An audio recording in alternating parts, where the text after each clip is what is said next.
Hey guys, welcome back. Um, so last lecture we did the Korean War, and I know it was kind of a long lecture. I'll try and keep today short. And I've been prepping for doing the Vietnam War. Usually, I can do this in class and a lot off the cuff and so forth. And so I'm putting that together. I'm actually last night I watched 3 episodes of Vietnam in HD, which is on Amazon Prime. I looked on YouTube. Um, they have one episode on their full episode on Tet Offensive, which I'll be talking about. So my next lecture will be over Vietnam, so you don't want to miss that. And I hope you enjoyed the Korean War. Now, guys, I've noticed that the views on my lectures are down, so I sent a post about that. Really, guys, to have an understanding of what's going on in the world today, this stuff is so important to it. So today I'm going to kind of work around Vietnam, maybe introduce it a little bit, and then do my full lecture on that coming up. And then I really do recommend watching some video on it because there's so much out there. There's different things you can look at. Back to where we are. Okay, so this started really with Eisenhower in '52. Okay, so when we come down here, his new Secretary of State. Okay, so we go from Truman having Secretary of State Marshall, who is truly one of the greats. When you talk about this, is John Foster Dulles is going to take over. This is Dulles down here with Eisenhower. Now, obviously, Eisenhower has a ton of foreign policy experience as president, being head of the Allied commander in Europe during World War II. So Dulles does have a lot of experience, okay, and dealing with peace treaties and diplomacy, okay. He's going to lead a new policy. Now, Eisenhower, you'd think, as a former general, is going to really want to have a strong military and so forth. Well, he actually is going to downsize the military, and the focus will be on atomic weapons. And now, guys, in 1952, what we will refer to as nuclear weapons. Okay, so in 1952, this bomb, Operation Ivy Mike, it was called, was detonated in the Pacific, where there was a small island. If you noticed, I said there was a small island. It no longer exists. This bomb is really, I should say, between 500 and 1,000 times more powerful than what we dropped on Hiroshima and Nagasaki. It's crazy how big this is, okay? And when I talk about that, guys, I have a little story I like to tell. I had some former students that were named, the last name was the Hagens. I think it was 2 girls and a boy. And when they came through my classes, their grandpa asked to come speak to my classes. I'm like, sure, okay. And this guy has an amazing story. It's really incredible. He was a fighter pilot in World War II, this Mr. Hagen, and shot down twice during World War II. And he tells these stories, and he talks about the second time he was shot down. It was while we were in France, kind of near the time of the Battle of the Bulge. And he was kind of shot down between American lines and German lines. And so on one side, you got the Germans, which are like a quarter mile away that direction. And the Americans, he landed a couple hundred yards away from their lines. And when he crash landed, he broke his ribs. And so he gets out of his plane, and he can see the Americans. They can see him, and he's like, hey, come get me, come get me. And they're like, come to us, come to us. And he's like, oh my gosh, these people, I just crashed my plane, they won't come get me. And so he starts walking towards them, finally gets to them, and he's like, why didn't you guys come get me? You could see I was hurt. And they're like, man, we are really sorry we couldn't come get you, but you just walked through a minefield. So congratulations, you survived again. There was no way for them, to risk all those lives coming to get him. So this guy, when he got back from the war, and the war was over, he stayed in the Army and still flying. He was a test pilot. And so in 1953, he was asked with a wingman to fly through this mushroom cloud at 40,000 feet to gather samples for the Army. What's going on in this cloud? What are the elements like up there? And so he's taking samples. And when he tells his story, he starts to kind of crack up a little, break down a little bit, because 2 planes went into that mushroom cloud and only one came out. He talked about how his wingman was never heard from again. Obviously, he crashed, but they never found the plane. So again, he survives that. Comes back, retires from the Army, and he goes to work for Cessna as a test pilot. Now, when Cessna or any aircraft manufacturer makes a new plane, somebody's got to volunteer to, try it out to see if the plane works. That's called a first flight. And I think he said he had like 5 first flights where he was the first person to fly a plane and test it out. And he told this story, and he brought a picture. He was flying the Cessna over where Goddard is today. I mean, this is back, 30, 40 years ago. And, Goddard used to be much smaller. And so he was flying this plane, and it malfunctioned. And so he ejected from the plane, and there's a cockpit camera in the aircraft. And so as he ejected, the air cockpit camera got a picture of his parachute as he was falling down to the ground from over Goddard, which that's a pretty cool photograph. So just a neat story to tell with this bomb here. Now, Russia's going to get this bomb by 1953. So just like I told you guys, at the Manhattan Project, the Soviets had spies there. Well, they also had spies helping them when we were developing this. The Rosenbergs, Julius Rosenberg, was a person that worked on this hydrogen bomb project, and he was selling secrets to the Soviets. His wife knew about it, and her brother was also involved. They had evidence on Julius and Ethel, but they didn't have evidence on her brother. And they were going to give her a deal if she would roll over on her brother, and she refused. And so Julius and Ethel Rosenberg were both executed for treason, sharing these secrets with the Soviet Union. Guys, the hydrogen bomb or nuclear bombs are fusion bombs. So it's a colliding of atoms rather than splitting atoms, which is a fission bomb. Okay, I'm not a nuclear scientist, you guys know that, but I've met one. I had another former student whose dad is a nuclear scientist, and he came into my class, and he actually was a professor at Newman for a few years, but he spent a decade or so working for the U.S. government dismantling nuclear weapons.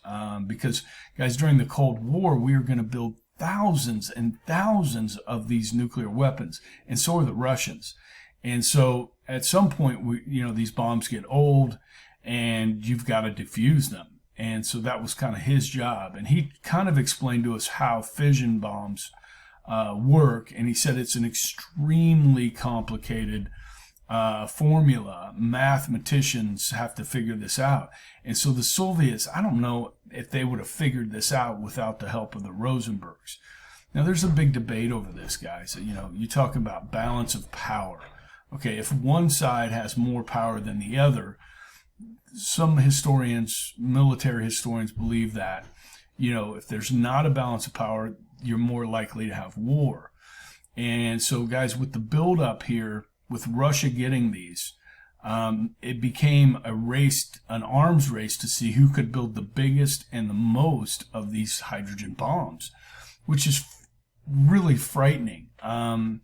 And they come up with a term called MAD. mutual assured destruction. It's madness. It's crazy. But each side knows if they pull the trigger that both sides are mutually going to be destroyed. Okay, so that prevented a nuclear war from ever taking place, knowing that who's crazy enough to, destroy humanity, because they had enough of these bombs to destroy the planet 3 times over. Okay, so by the time we get to the 70s and 80s, they start looking at this and they say, all right, we've got more than enough bombs to destroy each other. Let's start dismantling some of these. So under Jimmy Carter, you had SALT, which is the Strategic Arms Limitation Treaty. Okay, and then under Reagan, you had other treaties to dismantle some of these weapons. What was really scary, guys, was at the end of the Cold War, when the Soviet Union collapsed, their economy was so bad, they were having trouble paying their government employees. And among these government employees were the people that were in the military that were protecting these nuclear stockpiles. And so the United States actually was giving loans or, aid to the Russians to pay their scientists, to pay their people, so that they wouldn't, sell these weapons to, terrorist organizations or people that had bad intentions. So the nuclear age is something that your parents and I really grew up with. It's still a threat to the planet today. It's just not talked about as much. So it's pretty interesting to go back and look at the beginning of this. Now, Dulles and Eisenhower basically threatened massive retaliation against Russia or China if they threatened our allies. And this is basically, going to the brink of war to keep peace, okay, so that you become so strong that these other nations fear you, okay. We are going to see, as you saw in 1950, the Korean War, where the Cold War turns hot, and then in Vietnam, where the Cold War turns hot again in 1964. Okay, now the Vietnam problem is something that really begins right after World War II, and extends really into the mid-70s. Okay, so the Vietnam War for the Vietnamese people was much longer than it is for the Americans. Okay, our involvement. Okay, so we'll get into that. All right. So let me just kind of introduce this a little bit, okay, and look at this map, okay. This map here shows Vietnam in yellow here, okay, kind of a banana shape here, all right, and then you have China that borders Vietnam here, okay, Laos, okay, which comes down in here, okay, and then Cambodia, which is down here. Okay, that borders that. This all used to be French Indochina. Okay, well, when the war is over, okay, of course the Japanese took this area, all of this, during the war, okay, and large parts of China. When the Japanese are defeated, they have to go home, just like in Korea.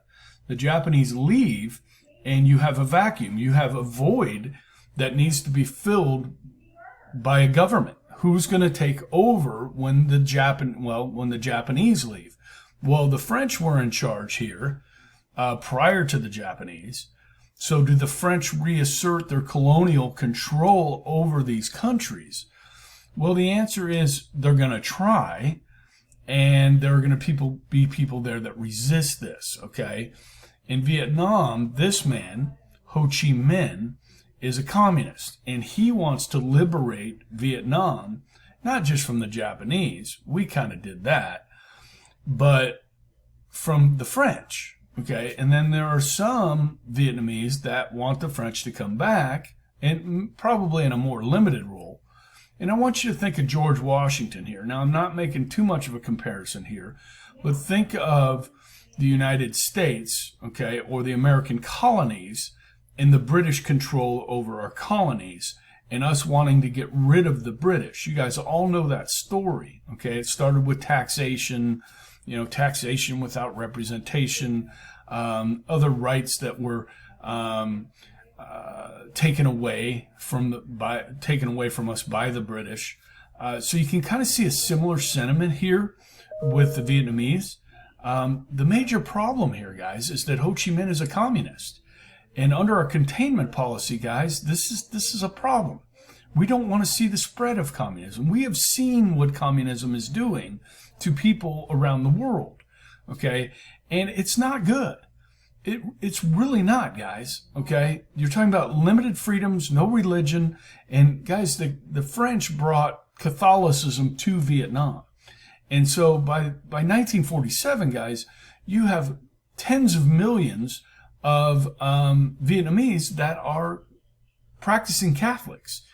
And so you don't want to see, those people don't want to live under a society that controls their religion, their speech, their freedoms, their freedom of movement, their freedom to choose what jobs they have, these sorts of things, where the government dictates education and everything else. So the country's going to be divided, not just North and South, but just divided over these ideological differences. And so the French want to hold on to these colonies and replace Ho Chi Minh. Okay, so as the French try to reassert themselves, Ho Chi Minh and his followers, which at the time were called the Viet Minh, would take to the hills, okay, up in here, in the jungles. And they would organize. And of course, they would be supported by the Soviet Union and China because like-minded ideology of the communists. So they're going to have all the weapons they need. We're talking about, obviously, AK-47s, which will be coming about. And also, all the artillery and so forth that they need. Okay, so the Americans, we're going to try and help the French. Okay, and so as we move through history here, I'm just kind of giving you the background of the Vietnam conflict here. Okay, and so in 1950 or 1948, after China fell, as you can see here, okay, we need to contain communism. In 1950, the U.S. supplied the French with money and arms. In 1953, Eisenhower asked for $60 million to help the French. Okay. In 1954, the United States was bearing 80% of the cost for the French to hold on to their colony. Okay. So basically, we're using the French to try and control contain communism here. Okay. In 1954, guys, there is a massacre. Dien Bien Phu, which is right here, okay, on the border with Laos. Now, guys, this is a mountainous area where there aren't mountains, there are jungle, okay? And you can see these are French troops here, and they're down in a valley, okay? The North Vietnamese, okay, you have two groups. You have the NVA, the North Vietnamese Army, okay? And then you have the Viet Cong, which are just communist fighters. Okay, they wear civilian clothes. They don't wear a uniform. Okay, so you can't distinguish between somebody that is pro-French, pro-American versus somebody that's pro-communist. You can't distinguish them. They don't wear a uniform. It's kind of like the Taliban or Al Qaeda in Afghanistan or Iraq. They don't wear a uniform. Okay, so this makes it very difficult. And the French are going to be stuck in this valley, and the Vietnamese are going to be all up in these hills with artillery. Now, I had a student last year from Vietnam. What's his name? You guys remember him? Oh, this is killing me. Funny guy. But anyhow, it'll come to me. He told me some stories about this. He said, when they were bringing the cannon up into these mountains, they're doing this by hand, or horses, they're trying to pull them up and they're pushing them up. And, if you let go, it's going to roll back down the mountain. And so they would use human bodies, to put behind the wheels of the cannon so that they wouldn't fall backwards. Basically sacrificing human beings to do this. So they would line these hills. And so they are pummeling the French here. And this is going to happen to us later on in places like Quezon.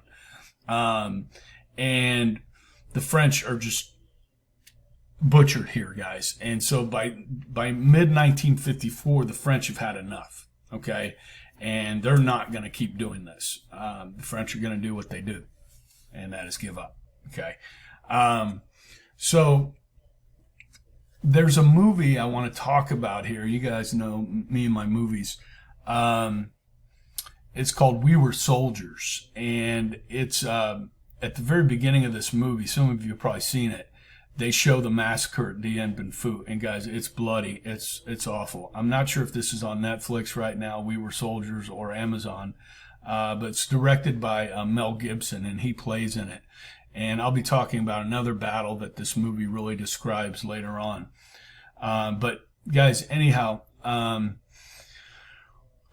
they're going to meet. They're going to have a conference called the Geneva Conference.